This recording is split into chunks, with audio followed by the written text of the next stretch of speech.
All right, so in the last lesson, we created the start of our beautiful personal website, and we're modeling off John Kleinberg's homepage. So the next step that we want to achieve is this. How do we put in a bullet list into our website so that we can list maybe the books and courses that we're teaching, in my case, or it could be your education background, which schools you attended, what degrees you attained, what courses you've completed, etc. So that's the next challenge. If you want, you can pause the video here and try to work it out yourself using MDN and Google search. Alternatively, you can follow along with me and we're going to go through the same process. So we're looking for a bullet list, maybe, and it's going to be in HTML. That's the language we want to write it in. And I'm going to use MDN as my documentation source. So if you hit enter, you can see that the first one that comes up is the UL element, and that's exactly what we want. UL stands for unordered list. So essentially a bullet point list. Now, ordered list would be something that has, A, B, C, or 1, 2, 3. But in our case, this is exactly what we want. And you can see that this is a simple example which will render like so, where the UL tag encloses all the parts that will be included in the bullet list, and the LI tag, or the list item tag, encloses each and every bullet point. Alternatively, you have a slightly more complex, more nested unordered list, and that looks more like this. So let's go ahead and add this to our code.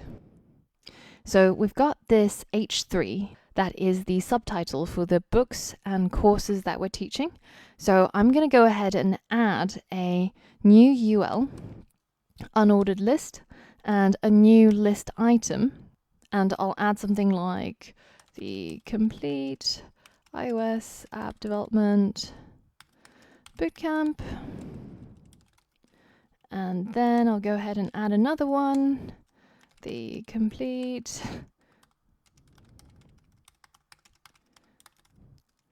And if we again hit save and check it out, you can see that they are there as an unordered list or as bullet points. All right, cool.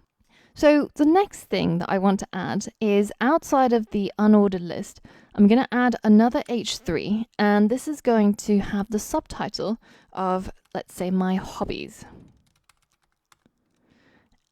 And here I want to have an ordered list that's 1, 2, 3, and it's going to list some of my hobbies. So can you try and use MDN as well as search to figure out how to do that and then list your hobbies in that ordered list?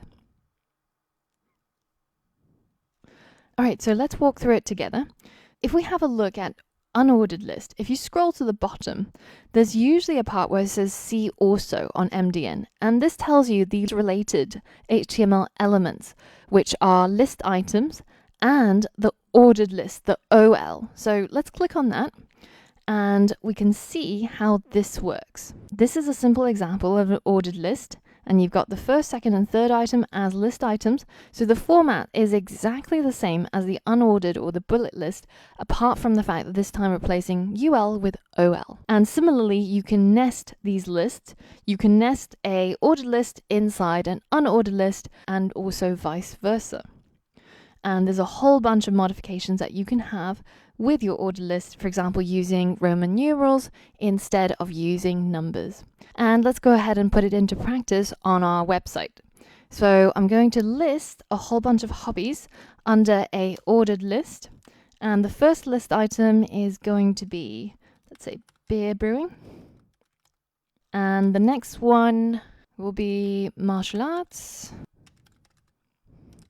And the last one can be motorcycles.